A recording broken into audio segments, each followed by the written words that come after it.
Waziri Mkuu Kassim Majaliwa amesema serikali imetenga shilingi bilioni 43 ili kuimarisha michezo katika shule mbalimbali nchini, na kati ya hizo shilingi bilioni 32 ni kwa ajili ya kuimarisha chuo cha michezo Maria. Ametolea kauli hiyo wakati akifungua mashindano ya umoja wa michezo na taaluma kwa shule za msingi na sekondari Tanzania maarufu UMITASHUNTA na UMISETA kwenye viwanja vya Kichangani vilivyoko Kihesa mkoani Iringa. Ndugu wana michezo, kutokana na umuhimu wa michezo, serikali yenu ya awamu ya 6 inayoongozwa na mwanamichezo nambari 1 Mheshimiwa Dr. Samia Suluhu Hassan, Rais wa Jamhuri ya Muungano wa Tanzania, ameendelea kuhakikisha kuwa michezo inashamiri ndani ya nchi kwa kutoa maelekezo ndani ya serikali kwa watendaji wake na mawaziri mnawaona hapa.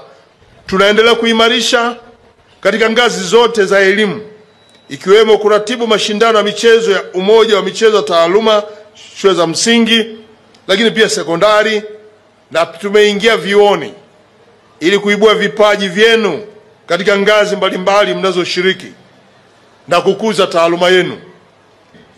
Tumetenga shilingi bilioni 11 kwa ajili ya kutekeleza mpango wa kuboresha miundombinu ya michezo, na Mheshimiwa Naibu Waziri ameeleza kwamba tumechagua shule 10 ambazo ndizo zitakazokuwa zinafundisha michezo, na tumeanza na hizo, lakini malengo ni kuzifikia shule 56 nchini ili zifundishe michezo na nyie msome kuanzia huko mliko.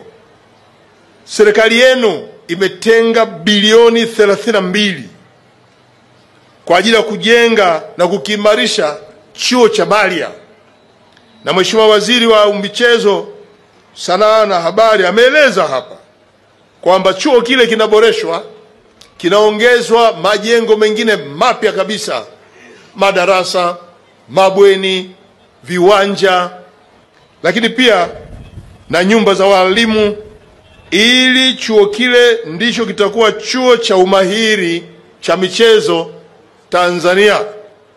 Nataka niwaambie kwenye hili Dr. Samia Suluhu Hassan, rais wetu, amefanya jambo kubwa kuliko kokote Afrika ya Mashariki.